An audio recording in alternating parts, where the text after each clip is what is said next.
Welcome to Jubi's fusion. ഇന്ന് നമ്മൾ masala Maggi ഉണ്ടാക്കാം. നല്ല ടേസ്റ്റി ആൻഡ് ഡെലിഷ്യസ് ആയിട്ടുള്ള Maggi masala in white sauce. Okay, Maggi masala ഉണ്ടാക്കാൻ വളരെ എളുപ്പമാണ്. മാഗി മസാല ഉണ്ടാക്കുന്നതിന് നമുക്ക് നോക്കാം ആദ്യം എന്തുവാ ചെയ്യേണ്ടത്. ആദ്യം നമ്മൾ വൈറ്റ് സോസ് ഉണ്ടാക്കാം. അതിന് 2 ടേബിൾ സ്പൂൺ മൈദയും 1 ടീസ്പൂൺ ബട്ടറും ആവശ്യമുണ്ട്. പിന്നെ കുറച്ച് പാലൊരു 200 ml മതിയാവും. ഇനി നമുക്കൊരു ചട്ടി അടുപ്പിൽ വെച്ച് വെള്ളം പോയി കഴിയുമ്പോൾ നമുക്ക് ബട്ടർ ഇട്ട് മൈദയും ചേർത്ത് ഇളക്കി കൊടുക്കാം. മൈദയുടെ പച്ചമണം മാറുന്നത് വരെ ഇളക്കി കൊടുക്കണം.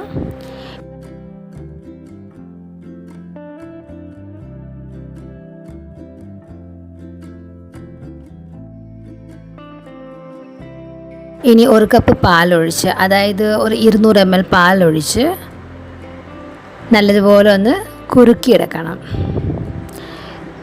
ഒരുപാട് കുറുകരുത്, ലൂസായിട്ട് തന്നെ കിടക്കുകയും വേണം കേട്ടോ. നല്ലപോലെ ഇളക്കി കൊടുക്കാതെ വരെ ഇതായിട്ടുണ്ട്. ഇത്രയും കുറുകണമെന്ന് ആവശ്യമില്ല കേട്ടോ. ഇച്ചിരിയുടെ ലൂസാണെങ്കിൽ കുഴപ്പമില്ല, നല്ലതായിരിക്കും. ഇനി നമുക്ക് മാഗി ഉണ്ടാക്കുമ്പോൾ എന്തൊക്കെയാണ് ഇടുന്നതെന്ന് നോക്കാം. 1 സവാളയും 2 തക്കാളിയും പിന്നെ 1 ക്യാരറ്റും ഞാൻ അരിഞ്ഞു വെച്ചിട്ടുണ്ട്. അതാണിത്. അതോടൊപ്പം ഏതെങ്കിലും പച്ചക്കറികൾ നിങ്ങളുടെ വീട്ടിലുണ്ടെങ്കിൽ ക്യാപ്സിക്കം അല്ലെങ്കിൽ ബട്ടാന ഇതൊക്കെ ഉണ്ടെങ്കിൽ നിങ്ങൾക്ക് അതും കൂടെ ചേർക്കാവുന്നതാണ് കേട്ടോ.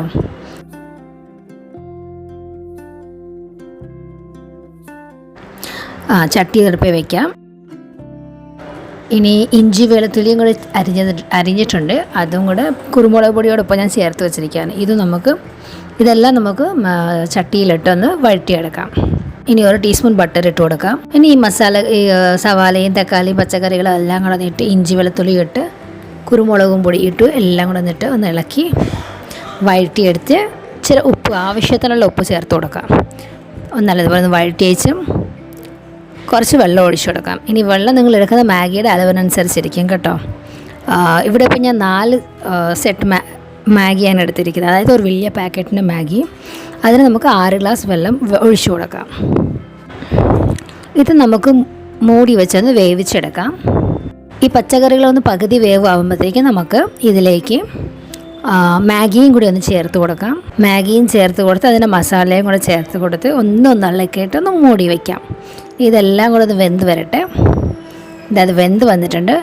ഒന്ന് ഇളക്കി കൊടുത്തിട്ട് ഇനി നമുക്കിതിൻ്റെ കൂടെ കുറച്ച് ടൊമാറ്റോ സോസും പിന്നെ നമ്മൾ ഉണ്ടാക്കി വെച്ചിരിക്കുന്ന വൈറ്റ് സോസും കൂടെ ചേർത്ത് കൊടുത്ത് ഇളക്കാം.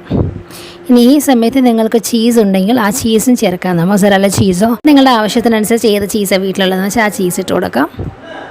ഇനി പനീറുണ്ടെങ്കിൽ പനീരും ഇട്ട് കൊടുക്കാം. അത് ഇച്ചിരിയുടെ മുമ്പേ ഇടണം കേട്ടോ. 1 ടീസ്പൂൺ പഞ്ചസാരയും കൂടെ ചേർത്ത് കൊടുക്കാം. അതെല്ലാമായിട്ട് നല്ലതുപോലെ ഒന്ന് ഇളക്കിയിട്ട് റെഡി ആയിട്ട് വരുന്നുണ്ട്. കുറച്ച് സോയാ സോസോ ഉണ്ടെങ്കിൽ അതും ഇച്ചിരി കൊടുക്കാം കേട്ടോ. ഇച്ചിരി ഒഴിക്കാം. 1 ടീസ്പൂൺ അളവിൽ ഒഴിക്കാം. സോയാ സോസ്, ചില്ലി സോസ് ഉണ്ടെങ്കിൽ അതും ഒഴിക്കാം. 1 ടീസ്പൂൺ. കണ്ടാൽ തന്നെ തിന്നാൻ തോന്നും അതുപോലത്തെ.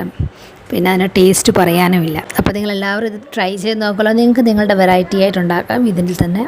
ആദ്യമായിട്ടാണ് കാണുന്നതെങ്കിൽ സബ്സ്ക്രൈബും കൂടെ ചെയ്യണേ.